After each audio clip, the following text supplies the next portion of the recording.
जी बिल्कुल, जेल भरो तहरीक के सिलसिला में पाकिस्तान तहरीक इंसाफ के कारकुन आज साहिवाल में गिरफ्तारियां देंगे। इस वक्त हम पाकिस्तान तहरीक इंसाफ के ज़िले सेक्रेटरीट में मौजूद हैं। यहाँ पे ज़िले सदर भी हमारे साथ मौजूद हैं और इनसे पूछेंगे कि कितने कारकुन गिरफ्तारियां दे रहे हैं, क्या शेड्यूल है। बज़ाहिर इन्होंने दिन के 2 बजे का टाइम रखा है। यहाँ से ये रैली की शक्ल में DP ऑफिस जाएंगे और गिरफ्तारियां देंगे। जी आप बताइए, कितने कारकुन गिरफ्तारियां दे रहे हैं और क्या उनमें कोई अहम ओहदेदार भी शामिल है? जी बिस्मिल्लाहिर्रहमानिर्रहीम।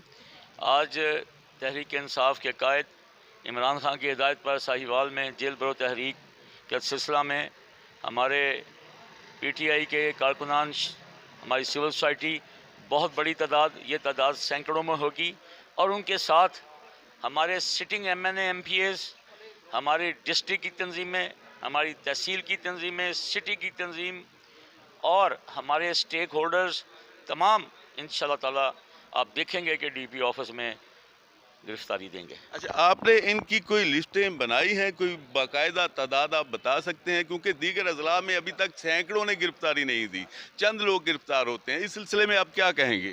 हमारा जो लिस्ट के मुताबिक वो तकरीबन 500 कारकुन हैं, उसके साथ हमारे 20 से 25 हमारी मेन स्ट्रीम लीडरशिप है। अब ये जो दूसरे शहरों में भी हुआ है, ये गिरफ्तार कम करते हैं, लेकिन हम इनका पीछा जेल तक और हवालातों तक करेंगे ताकि हमें गिरफ्तार करो। जी, आपने सुना इनका कहना कि हमारे सैकड़ों कारकुन गिरफ्तारी के लिए जाएंगे। आगे पुलिस पे डिपेंड करता है कि वो कितने कारकुनों को गिरफ्तार करती है। जी।